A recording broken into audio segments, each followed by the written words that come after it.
구약성경 창세기 21장 1절부터 읽도록 하겠습니다. 여호와께서 그 말씀대로 사라를 권고하셨고 여호와께서 그 말씀대로 사라에게 행하셨으므로 사라가 잉태하고 하나님의 말씀하신 기한에 미쳐 늙은 아브라함에게 아들을 낳으니 아브라함이 그 낳은 아들 곧 사라가 자기에게 낳은 아들을 이름하여 이삭이라 하였고 그 아들 이삭이 난 지 8일 만에 그가 하나님의 명대로 할례를 행하였더라. 아브라함이 그 아들 이삭을 낳을 때에 100세라. 사라가 가로되 하나님이 나로 웃게 하시니 듣는 자가 다 나와 함께 웃으리로다. 또 가라사대 사라가 자식들을 젖먹이겠다고 누가 아브라함에게 말을 하였으리요마는 아브라함 노경에 내가 아들을 낳았도다 하니라. 7절 말씀까지 읽었습니다. 성경은 그 아브라함과 다윗의 자손 예수 그리스도의 세계다. 아브라함은 율법이 오기 전의 시대의 믿음을 대표하는 사람이고 다윗은 그 이후에 율법이 주어진 이후에 믿음을 대표하는 사람으로 성경에 나타나 있습니다. 이 시대의 믿음을 대표하는 사람은 누굴까요? 잘 이해가 안 되겠지만 다 손가락을 자기를 가리키고 나다 한번 해봐요. 좀 약한데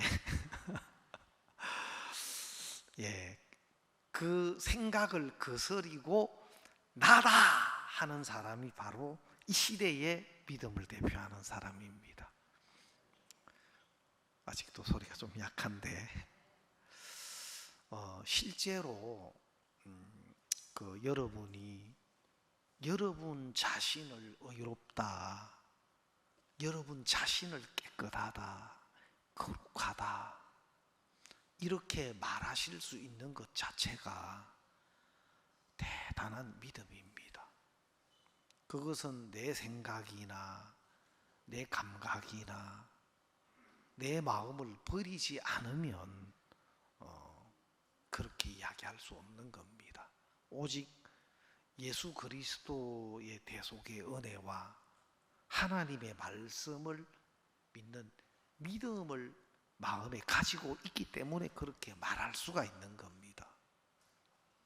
그래서 믿음은 내 생각이나 내 눈이나 내 감각을 거슬러는 것이고 짓밟는 것이고 무시하는 겁니다. 우리가 신앙생활을 하면서 이제 어떤 경우들이 많으냐면 우리가 부딪히고 겪는 이런 형편들이 좀 이해가 안 될 때가 있습니다. 다시 말하면 너무 부당한 일을 이제 당할 때 또 좀 너무 이해할 수 없는 어떤 위치나 이런 형편들에 내가 처할 때 또 그런 와중에서도 기도를 했는데 기도가 응답이 안 될 때 그러면 신앙이 무슨 소용이 있나? 하나님 말씀이 무슨 소용이 있지? 근데 기도했는데도 기도 안 들어주시던데 기도 안 들어주시는데 기도를 또 하면 무슨 소용이 있어?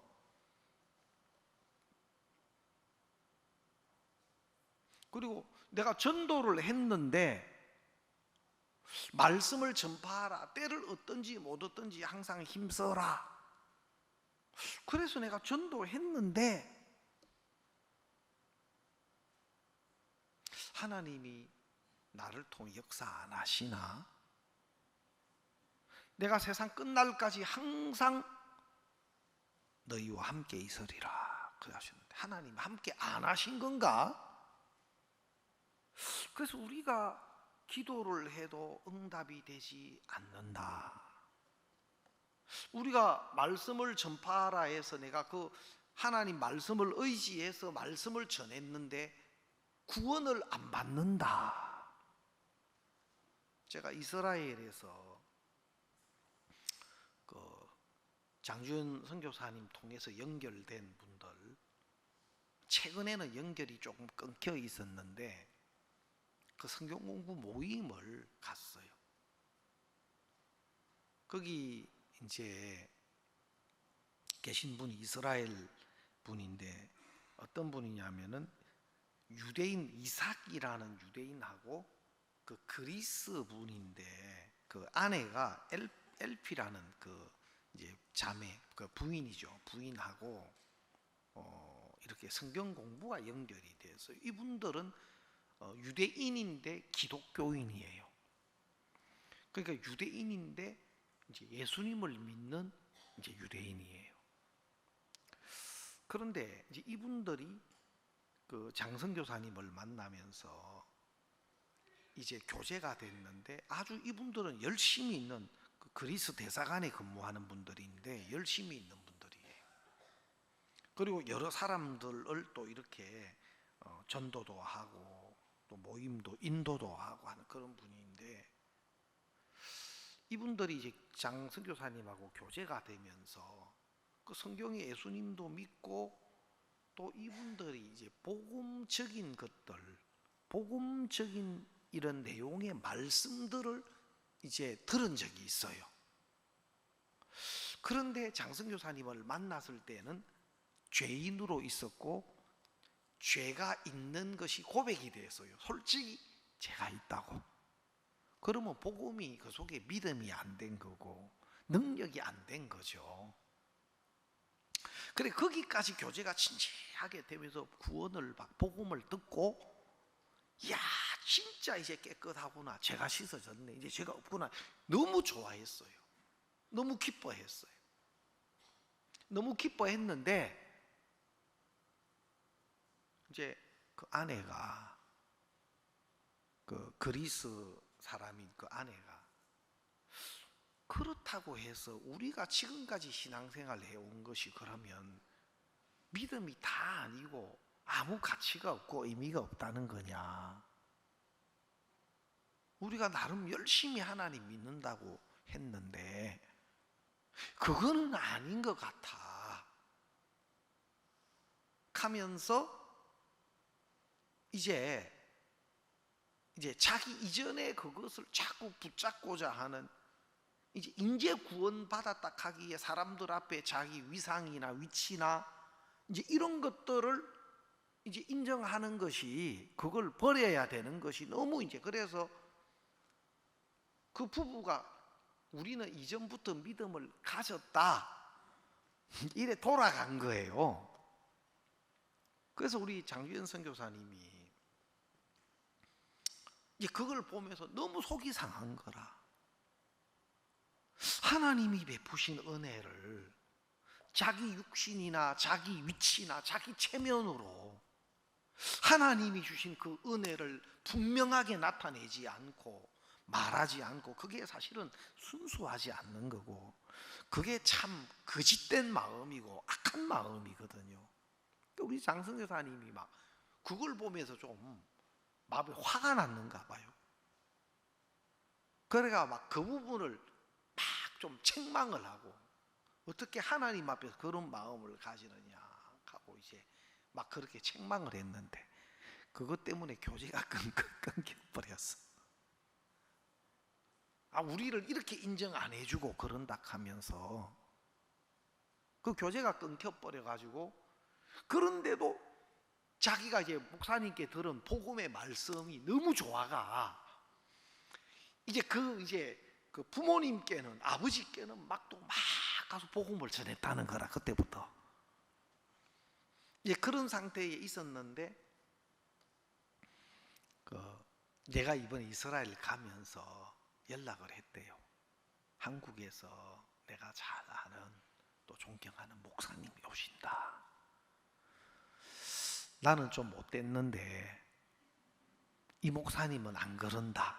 아주 부드럽고 착하고 조용한 나하고 다른 목사님이 오신다. 그래 이야기를 했대요.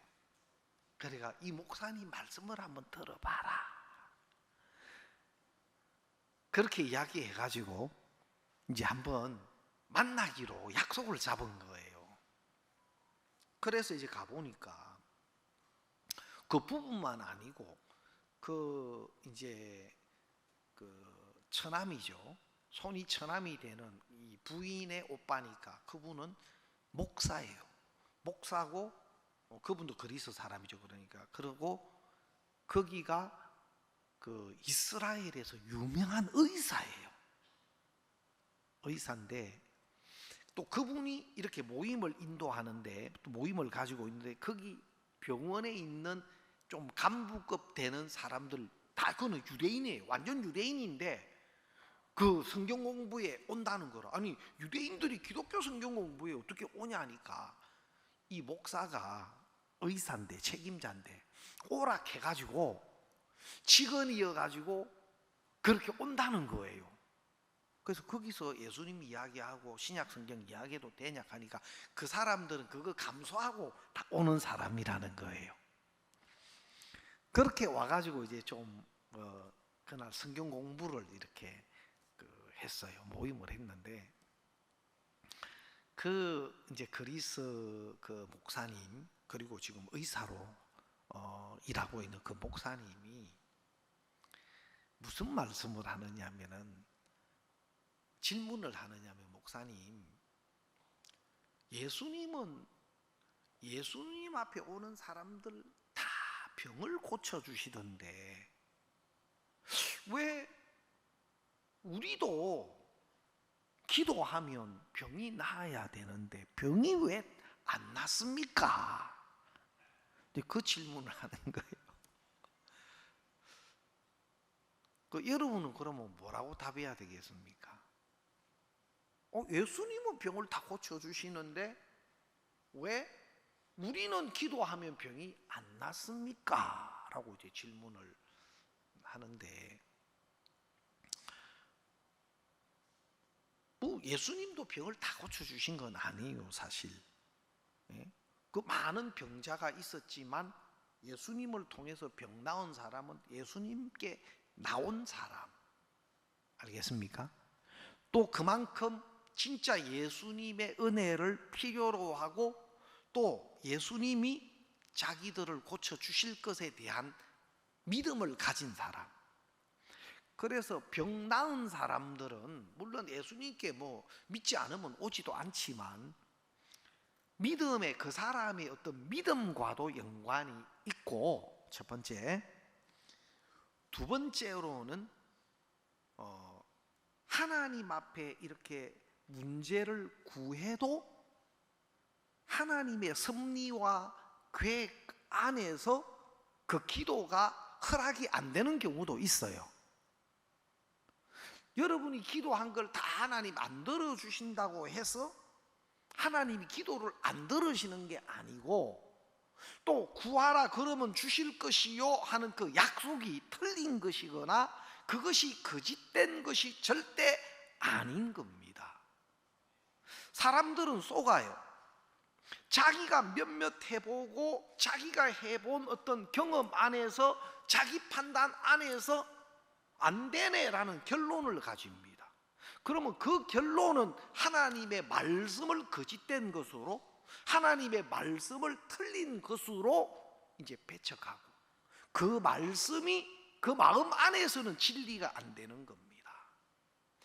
사랑은 그런 식으로 우리 마음 안에서 하나님의 말씀에 대한 믿음 또 하나님에 대한 믿음을 점점 무너뜨려 가요. 그런 모양은 조금씩 다르지만 그런 일들이 이제 여러 가지로 생기다 보면 자기가 아는 것, 자기가 경험한 것 내가 해봤는데도 안 되더라. 내가 해봤는데도 안 되더라 하는 그것이 결국은 기도해도 소용없어. 안 들어주시던데 전도해도 소용없어. 안 되던데. 자기 경험 안에서 결국은 하나님의 말씀이 거짓이 되는 거고, 하나님 말씀이 아무 의미 없고 소용이 없는 것처럼 무시되기 시작합니다. 그리고 그것이 조금 더 진행되면 자기가 아는 것, 자기가 경험한 것, 자기가 보고 판단한 그것이 이제 모든 것의 기준이 돼서 말씀도 없는 사람, 교회도 없는 사람, 하나님도 없는 사람으로 점점 그래서 누가 무엇라 해도 나 해봤어, 내 경험으로는 안 돼, 나 해봤어, 그렇게 안 되던데. 자기 경험이나 자기 생각이나 자기 판단이 그 마음 중심에 굳어져 가게 되는 겁니다. 그러면 이 사람은 더 이상 하나님의 말씀이 그 사람 속에 일하고 역사할 수 없는 사람이 되어져 가요. 교회가 그에게 아무 영향을 끼칠 수 없는 사람이 되어 가요. 하나님이 계시지만 실제로는 자기 경험이나 자기 생각이나 자기 감각이 하나님을 대신하고 하나님보다, 말씀보다 그것을 더 사실화 시키면서 이제 그것에 의해서 모든 걸 생각하고 판단하고 이제 주장되는 사람이 되어가요. 그러면 실제로 신앙인이라고 하지만 신앙과는 상관없이 철저하게 자기 생각과 자기 경험과 자기 판단에 굳어져 가는 사람이에요. 내가 이야기를 했어요. 우리가 기도해도 때때로는 베드로가 옥에 갇혔을 때 교회가 간절히 그를 위해서 기도했다 그랬습니다. 그런데 하나님이 기적적으로 하나님의 사자가 그 착고가 다 풀리게 하고 베드로의 갇혔던 옥문이 열리게 하고 베드로를 하나님의 사자가 이끌어내서 나왔어요. 교회의 기도 또 하나님의 도우심으로 베드로가 옥에 갇혔던 베드로가 사도행전에 나왔어요. 야, 하나님이 기도 들어주셨다 감사하다지만 예수님의 제자 야고보는 결국 갇혀서 죽임을 당하고 순교를 당해요. 여러분 어떨 때는 때때로는 우리가 잘 이해 안 되고 우리가 납득이 안 되는 상황이 우리 앞에 올 수도 있습니다. 하나님이 많은 사람들의 이방인들에게까지도 나만에게까지도 문둥병을 고쳐주시고 많은 사람들의 그 병을 하나님은 치료해 주시고 또 그들을 긍휼히 여기셨습니다. 그런데 하나님의 종 사도 바울은 하나님의 종이고 진짜 하나님이 크게 쓰셨던 사도고 또 충성된 정말 귀한 일꾼입니다. 이 사도 바울이 성경에 보니까 지병이 있었어요. 내 육체에 너희를 시험하는 것이 있었다. 내 육체에 너희를 시험하는 것이 있다. 그러니까 사도 바울을 보면 성경학자들은 그것이 그 안질, 사도 바울에게 이 안질이 있었지 않았나. 왜냐하면 내 육체에 너희들 시험하는 것이 너희들이 업신여기지도 않았고 없는 것으로 여기지도 않았다. 없는 것처럼 생각한 것이 아니고 그 사실은 그대로 사실로 인정하면서도 그 안에 계신 하나님, 바울을 통해서 역사하시는 하나님, 바울을 통해서 전해지는 그 하나님의 말씀을 하나님의 말씀으로 또 바울을 그 육체에는 그들을 시험할 만한 것이 있었으되 하나님의 종으로 하나님의 사람으로 그렇게 말씀을 받으면서 그들이 구원을 얻었고 하나님의 은혜를 입은 겁니다. 근데 갈라디아 교회에게 지금 너희의 복이 어디 있느냐? 지금 너희의 복이 어디 있느냐? 그 당시 바울을 만났을 때 그들 그렇게 하나님의 사자로 천사처럼 영접했는데 갈라디아 교회가 바울에 대한 또 말씀에 대한 의심이 들어왔었습니다. 그러면서 사도 바울이 교제를 해줘요. 내가 이야기하고 싶은 건 뭐냐면 바울이 자기 몸의 그 연약함을 두고 하나님 앞에 3번 이 문제 해결 안 되면 나 복음의 일을 못하겠습니다. 이 문제 해결해 주시지 않으면 내가 하나님 말씀 복음을 전하는 일을 더 이상 못하겠습니다. 안 되겠습니다. 그런 마음으로 3번을 작정을 하고 하나님 앞에 그 문제 해결해 달라고 나갔습니다. 그런데 하나님이 사도 바울에게 내 은혜가 네게 족하다. 바울은 그걸 문제로 여겼고 이게 해결돼야 좀 내가 하나님의 일을 하지 않겠습니까? 좀 이런 문제 저런 이거 좀 해결돼야 이게 내가 이래가지고 복음 전하니까 하나님 살아계십니다, 하나님 우리 기도 들으십니다 하고 말씀 전하니까 꼭 듣는 사람이 네 눈이나 고쳐라. 아니 하나님 살아계신데 왜 그렇노? 하나님 기도 들으신다 하면 왜 그 병은 네 문제는 왜 해결을 못 받노?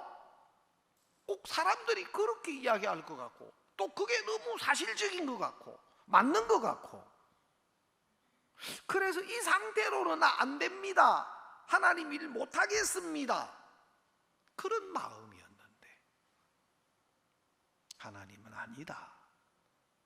네 은혜가 내게 족하다. 네가 약한 데서 강하여진다.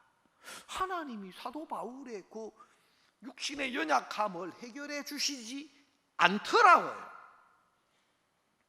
여러분이 구하는 기도가 여러분이 원하는 대로 원하는 시간에 원하는 모양대로 되지 않는 것 때문에 하나님 날 사랑하지 않는다,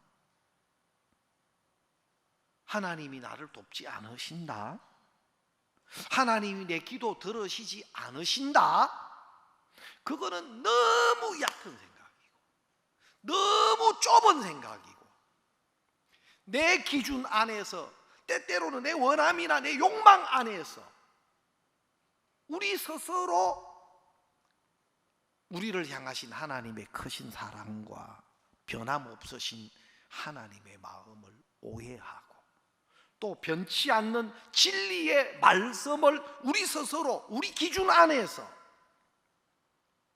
거짓된 것으로 버리려고 사단이 그렇게 버리게 하려고 그렇게 하는 겁니다.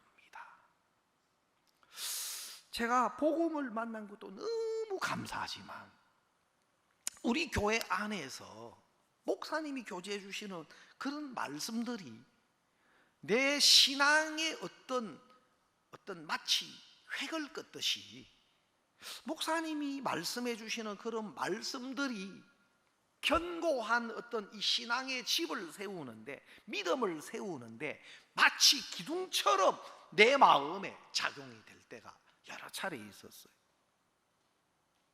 목사님께서 악곡동에서 내가 최고 밥을 못 먹었던 것이 열흘이었다. 최고 밥을 못 먹었던 것이 열흘이었다. 근데 내가 그때 하나님 앞에 양식을 달라고 간절히 기도했다. 근데 하나님이 양식을 안 주시더라. 그러나 그때도 하나님은 나와 함께 계셨다. 그때도 하나님 나를 사랑하셨다. 그때는 그것들이 내게 필요했기 때문에 허락하셨을 뿐이다. 제가 조용히 목사님 말씀하시는데요, 그게 내 마음에 막 천둥 번개처럼 내 마음에 와닿더라고요. 솔직히 말해서 저는 열을 굶으면 하나님 바라보고 있지 않을 겁니다. 뭐라도 쫓아다니면서 찾아내가지고 먹고 말지. 네? 제가 이스라엘에 보니까 이스라엘은 완전히 이 언덕배기처럼 생겼는데 전부 돌덩어리고 흙하고 섞여 있는 그 돌산이에요. 돌산 보니까 야, 그 벌판 보니까 막 얼마나 또 제가 좀 더위를 먹은 것 같아요. 좀 이스라엘에 있으면서 막 너무 더워요. 막 열이 그냥 그 사우나 들어가면 그렇게 이스라엘이 덥더라고요. 그러니까 광야 보니까 세상에 이 광야에 한 일주일만 있어라 하면 다 뒤집어지겠다 보니까 야, 아무것도 없는 그 광야에 일주일, 내가 생각했던 광야보다 실제로 보니까 막 훨씬 더, 이야, 일주일 가면 우짤라고 여기 우리 끌어낸 그 소리가 나오겠더라고 보니까. 내가 그 말 했더니 우리 집사람 옆에 앉아가 나는 3일도 못 간다. 우리 집사람은 좀 뭔가 좀 솔직하게 이야기 표현하는 게 좀 많아요. 우리 집사람은. 나는 3일도 못 간다. 일주일은 무슨 일주일이라 하고 그러더라고. 야, 내가 봐도 예? 나는 말을 그래도 조금 순화시켜가 한다고 생각하는데 내가 봐도 욕 나오겠더라고. 그 이스라엘 백성이 이해가 돼. 예? 근데 이해로 끝나면 안 되고, 야, 장주현 선교사가 그 엥게디라고 하는 그 꼴짝이 한번 그 다윗이 사울을 피해서 숨어 있었던 그 가보니 완전 돌산 광야인데 꼴짝이에 들어가 보면 거기에 그 산 바위 속에서 물이 나와요. 물이 나와가 이렇게 폭포처럼 물이 나오고 숲이 있고 그 완전 그 황량한 사막 가운데에 그런 곳이 있더라고. 야, 형편만 보면 하나님이 우리를 이끄시는 그것이 진짜 우리를 어렵게 하시고 우리를 죽일라 하나 망하게 할라 하나 그 소리가 나올 수밖에 없어. 그런데 그 속에 하나님이 준비해 놓은 엥게디가 있는 거예요. 그 광야에서 그 가운데 반석에서 하나님 물을 준비하셨고 홍해 바닥에 길을 준비하셨고 하늘에 만나를 우리 생각 밖에 우리 생각의 영역 밖에 하나님이 준비한 것이 있기 때문에 그 광야가 선한 것인 겁니다. 그 광야가 선한 겁니다. 그냥 우리 기준 안에 형편만 보면 망하게 하는 장소가 맞아요. 아유, 그 광야에 하루만 있게 하면 열 받겠더라고요. 열 받겠더라고. 이야, 얼마나 막 후끈후끈한 게 막 더운지 막 따가워요. 따가워. 그냥 여러분 우리 눈에 보이는 것 우리가 몇몇 경험한 것 이것 가지고 보면 야, 안 되겠다. 말도 안 되네. 해도 안 되네. 그럴 수밖에 없겠더라고. 여러분 내 기준 안에 내가 몇몇 해본 것으로 구하라 그러면 주실 것이요 라는 그 말씀을 거짓된 것으로 짓밟고 그 말씀을 거짓된 것으로 소용없는 것으로 틀린 것으로 내 마음에서 무시하고 경험에서 얻어진 그 결론을 내 속에 두고 산다면 그것은 이제는 하나님에게서 말씀에게서 점점 멀어지고 그런 것들이 마음에 몇몇 가지만 심겨지면 그 마음 안에서 믿음은 전혀 찾아볼 수 없는 사람이 되고 나중에는 하나님도 믿어도 아무 소용 없어. 하나님 믿어도 아무것도 안 해주셔. 결국은 하나님 함께 안 해. 세상 끝날까지 항상 함께 안 돼. 했지만 현실 속에서는 하나님 함께 안 해. 믿어봐야 소용없어. 여러분 신앙의 세계가 나눠지는 겁니다. 야, 열흘이 굶도록 간절히 기도하시고 했는데 응답이 안 됐을 때 역시 하나님 내 기도 안 들으시네. 하나님 함께 안 하시네. 역사 안 하시네. 기도해도 소용없네. 하나님 믿어도 소용없어. 형편에게서 나온 답은 그건데, 목사님은 내가 간절히 기도했다. 근데 하나님 양식을 안 주시더라. 그러나 그때도 하나님 나와 함께 계셨다. 그 말씀이 내게는 충격이 되는 거예요. 나 복음을 믿고 복음 안에 오래 살았는데, 목사님은 어떤 형편 속에서도 말씀이 진리로 서 계신 거예요. 어떤 형편 속에서도 하나님의 말씀이 여전히 진리로 서 계신 거예요. 제가 정말 그렇다. 그 말씀이 단순한 말씀 같지만 그 목사님의 그 교제가 말씀을 듣는 내가 순간 내 마음을 깨끗하게 만들어주는 거예요. 하나님의 말씀과 말씀 아닌 것을 분명하게 나누어 주는 겁니다. 그래서 하나님 말씀은 여전히 변함없는 진리이고 여전히 변함없는 실상이고, 사단은 말씀과 다른 형편, 꼭 우리가 볼 때는 그게 사실 같고 그게 맞는 것 같고 그게 실제 같고, 그런데 하나님 말씀과 말씀 아닌 것으로 정확하게 나누어주고, 하나님 말씀 아닌 어떤 형편도 이것은 거짓된 거다.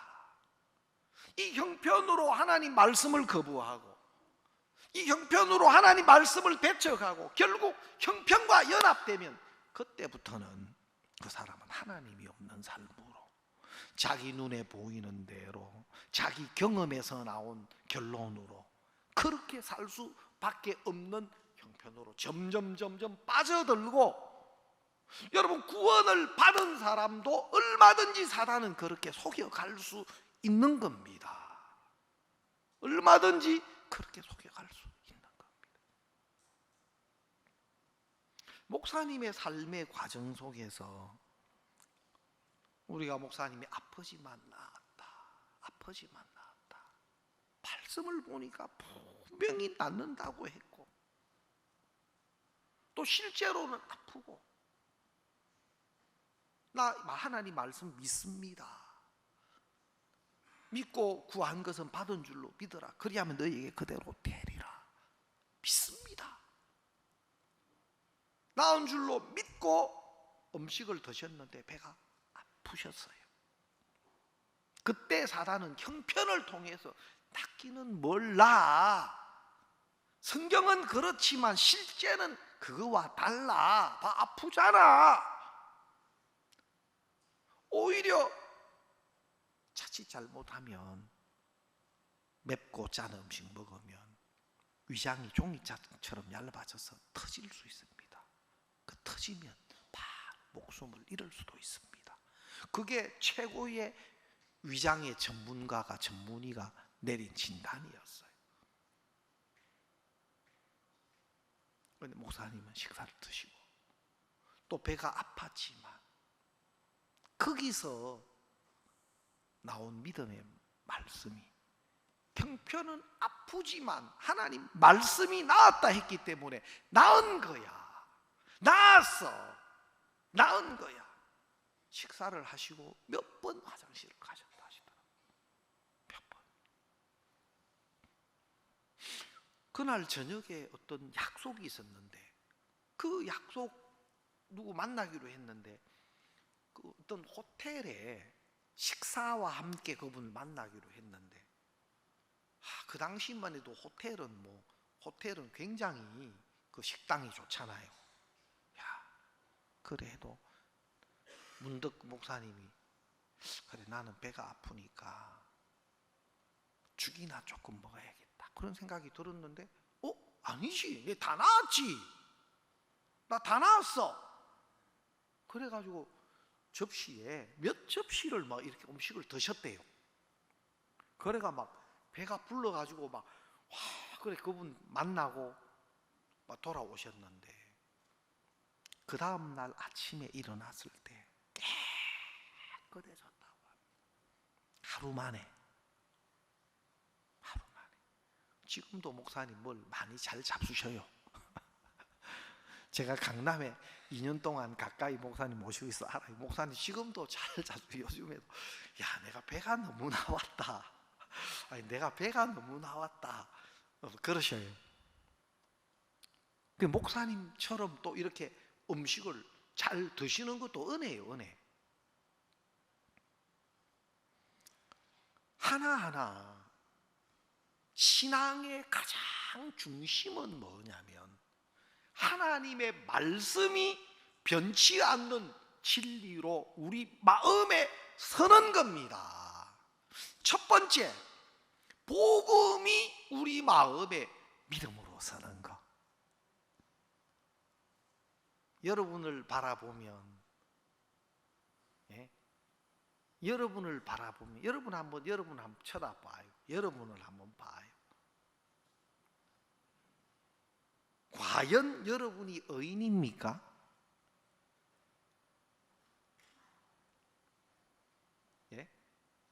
사실 우리가 뭐 악하다 어떠다 저떠다 해도요, 우리가 우리를 아는, 우리가 우리를 보는 것은 부분적인 거예요. 인간이 얼마나 악하다고 알겠습니까? 인간이 얼마나 거짓되다고, 인간이 얼마나 야비하다고. 사실 우리가 우리를 보는 것, 또 실제 내 모습은 실제 내 모습 아니에요. 우리 형제 자매님들에게 보여진 모습은, 이거는 좀 좀 직설적으로 표현하면, 그래도 사람 만나러 예배당에 이래 오고, 또 사람 만나러 갈 때는 머리도 또 꾸미고, 그래도 저 주근깨도 조금 이제 커버하고 뭐 여자분들은 뭐 눈도 붙이고 끌 긋고, 이제 해가 좀 꾸며가지고, 그래도 뭐 그게 뭐 나쁜 건 아닙니다만은 그렇게가 오잖아요. 그죠? 근데 이제 뭐 아침 일찍 아마 여러분들 갑자기 신방, 주로 뭐 요즘에는 갑자기 신방 가면 그게 또 예의가 아니다. 그래가 또 오지도 못하게 해, 일찍은. 만약에 이렇게 좀 단정하게 꾸미기 전에 여러분을 모습을 보면은 좀 다르겠죠. 옷 차림새도 다를 것이고, 하기야 뭐 집에서 뭐 어떻게 바깥에 뭐 사람들 만나면서 그래 살겠습니까만은, 실제로 내가 사람 앞에 보여지는 것하고 실제 우리 모습은 너무 달라요. 그래도 사람 앞에 보일 때는 예의도 갖추고, 뭐 바깥에서 쓰는 말하고 집에서 쓰는 말도 좀 다르잖아요. 집에서 쓰는 말은 원색적이고 순화가 덜 된 말, 직접적으로 다이렉트로 막 나올 수 있는 공격적이고 그런 말이고, 사람들을 만날 때는 많이 필터를 해가 2단계 3단계 거쳐서 그렇습니까? 이제 그렇잖아요. 진짜 우리가 의인이다, 거룩하다, 이거는 내 스스로를 부인해야 되는 거고, 그래서 복음에 대한 믿음이 딱 내 속에 섰을 때 그걸 믿음이라 그러고, 그걸 구원의 믿음이라고 말한단 말입니다. 뭐 늘 왔다 갔다 하면은 그거는 믿음이라고 말할 수가 없죠. 그죠? 늘 뭐 자기 한번 쳐다보고 죄인 됐다가 또 예수님 보혈 보고 어렵게 됐다가 내 형편하고 말씀하고 왔다 갔다 하면 그건 믿음이라고 말할 수가 없습니다.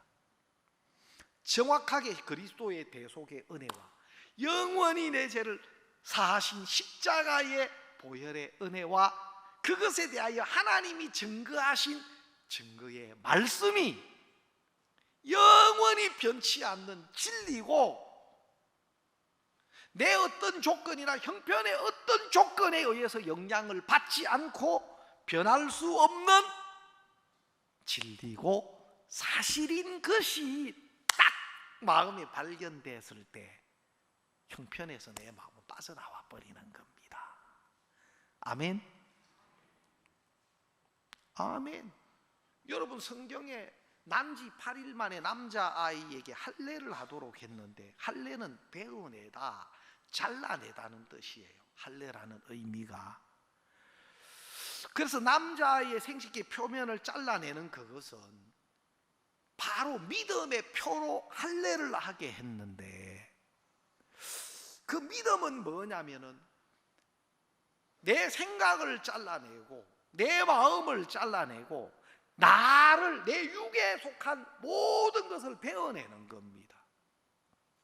내 자신의 조건과 형편을 말씀 앞에서 베어내는 겁니다. 잘라내는 겁니다. 무시하는 겁니다.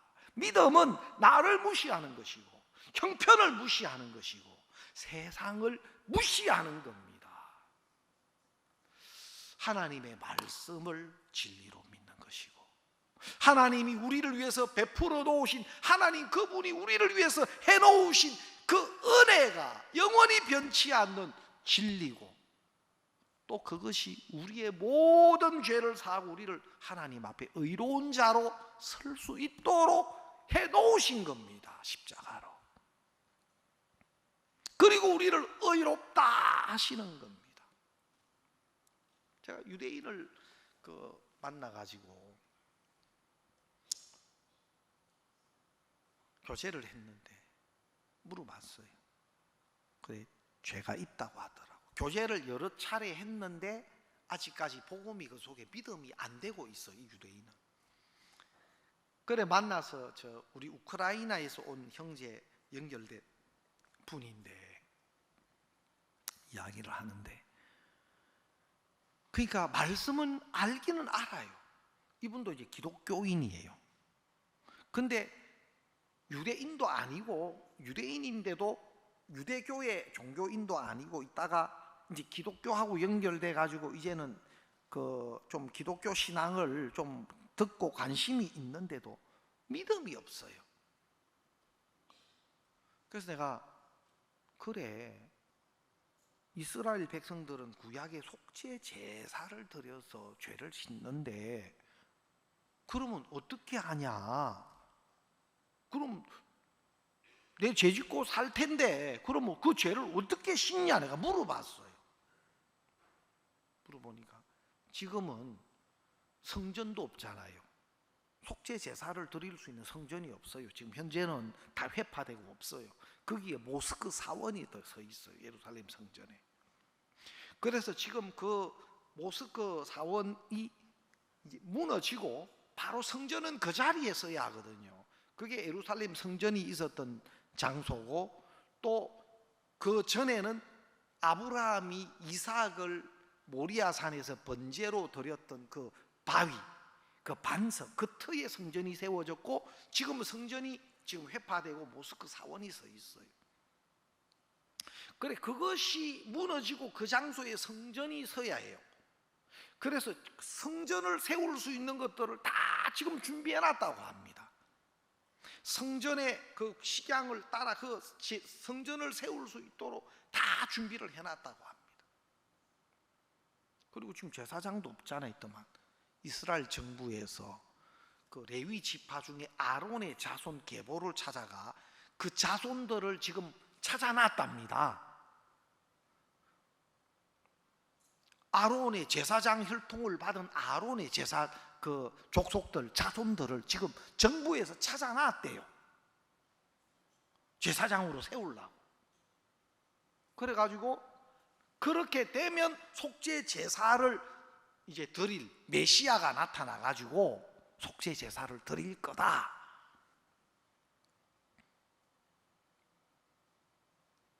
그래서 그러면 지금 죄 짓는데 어쩌려고 그러면? 앞으로 온다 해도 지금 죄 짓고 죽으면 속죄 제사도 못 드리고 제삼도 못 받고 어쩌려고 하는데 했더만, 지금은 속죄 속죄 대속죄일 날 7월 10일인데 대속죄일 날 다 잘못을 뉘우치는 마음으로 하루를 보내고 자기가 잘못한 사람한테 가서 내가 잘못했다 사과하고 용서를 구한대요. 그날은 다 자기 잘못한 사람한테 가서 잘못했다 하고 용서를 구한대요. 그것을 이제 속죄를 대신 한다고 다른 방법이 없는 거예요. 방법이 없어요 지금. 예수님이 십자가에 이루어 놓은 이 대속의 은혜,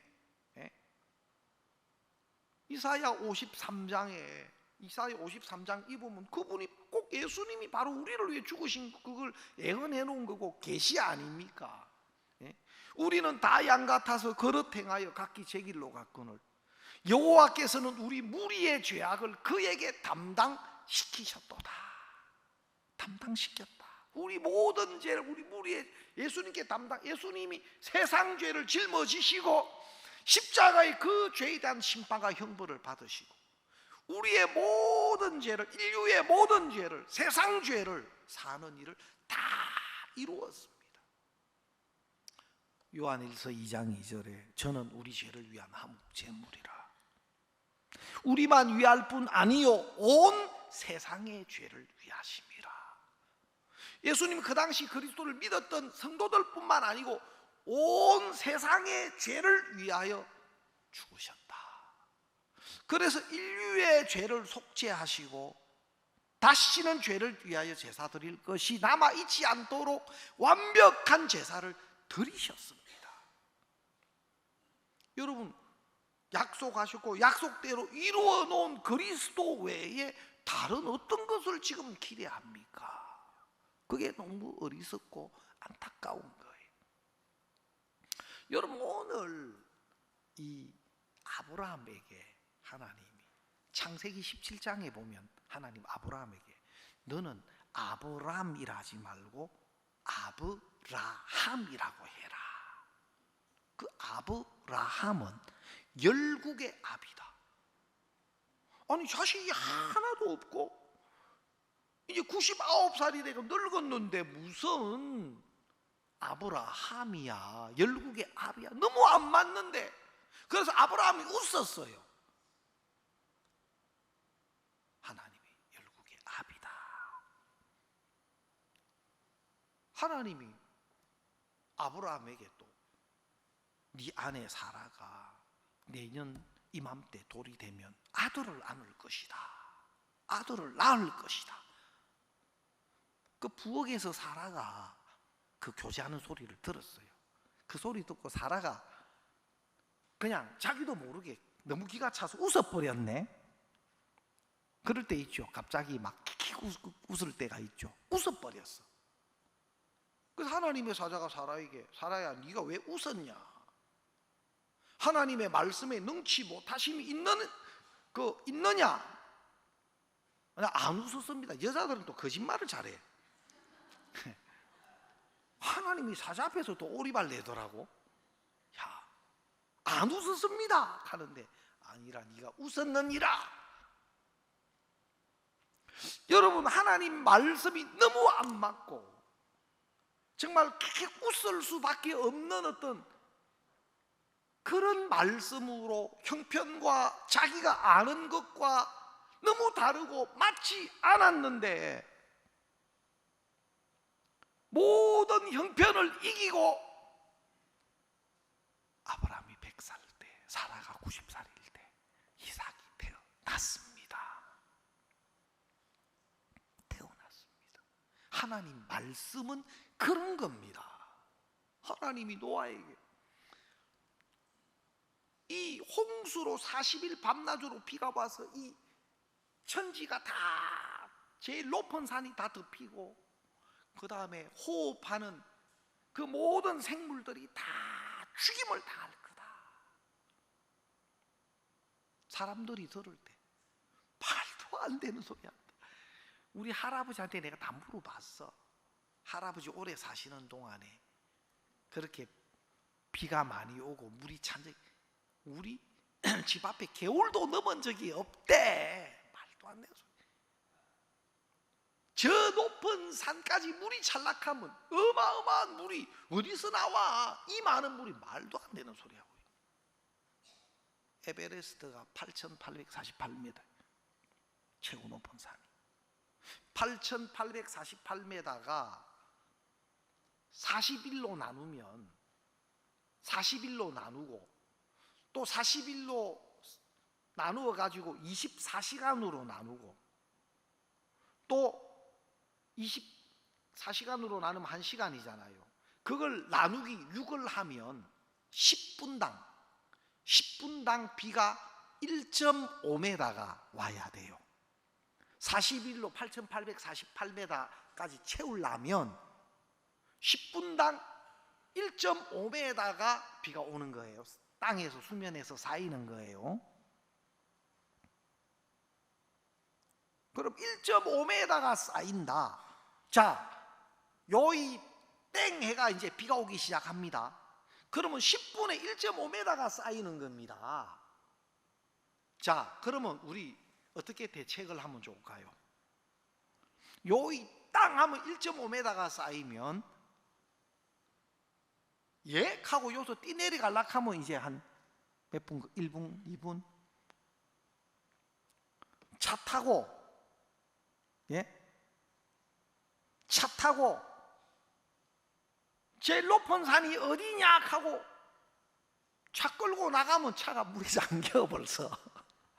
10분에 1.5m니까 가도 못해, 차 타고. 그러면 높은 곳이 어디냐? 예배당 꼭대기로 올라가자. 예? 예배당 꼭대기까지 10분에 1.5m 같으면 얼마 만에 찹니까? 어디 갈랍니까? 야, 하늘에 창이 열리고 땅에 깊은 샘이 터져서 40일 만에 물이 이 최고 높은 산을 다 덮었습니다. 우리 생각이나 우리 경험으로는 이해가 안 되고 또 안 맞는 것 같아도 하나님 말씀은 실상이에요. 소돔과 고모라를 심판하실 때도 불과 유황이 쏟아져서 그 성을 다 불태운다 했는데 말도 안 된다. 그대로 됐습니다. 그대로. 하나님은 처음부터 말씀으로, 약속으로 일하셨어요. 지금도 마찬가지입니다. 죽은 것은 홍수 때문에 죽은 게 아니에요. 예, 홍수로 죽었지만 방주 안에 들어왔으면, 홍수 왔지만 방주 안에 들어온 사람은 죽지 않았어요. 그럼 왜 방주 안에 안 들어왔냐? 결국은 하나님 말씀을 믿지 않아서 그래요. 하나님의 말씀을 믿지 않는 결과로 고모라의 그 롯의 두 사위도 하나님 말씀을 농담으로 여겼어요. 하나님의 말씀을 농담으로 여겼어요.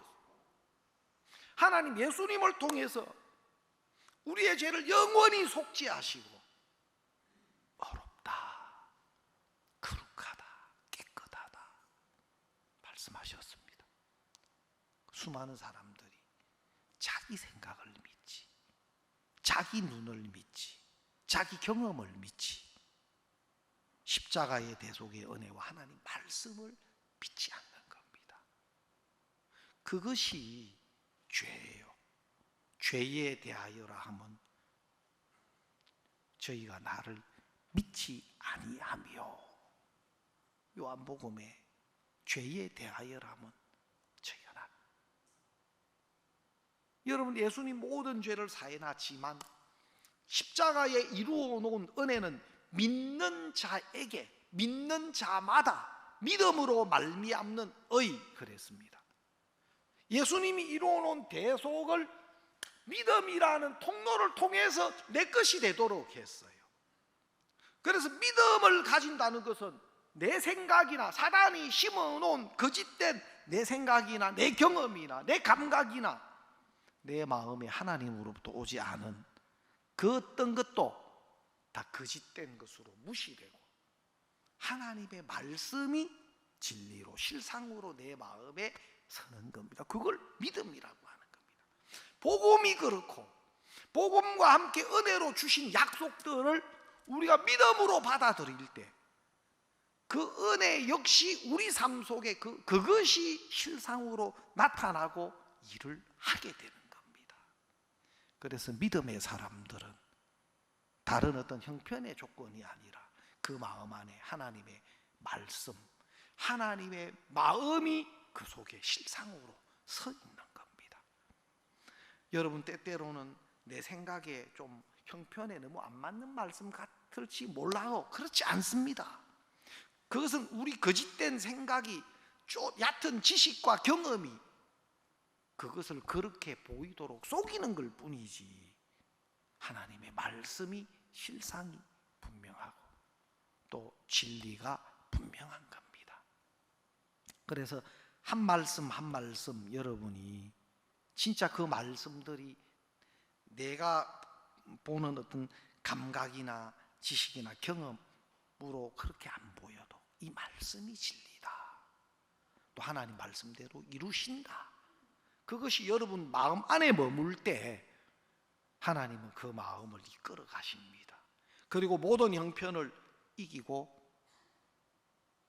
그 말씀을 실상으로 실제 우리 삶 속에 나타내실 겁니다. 오늘 말씀 여기까지 드리겠습니다.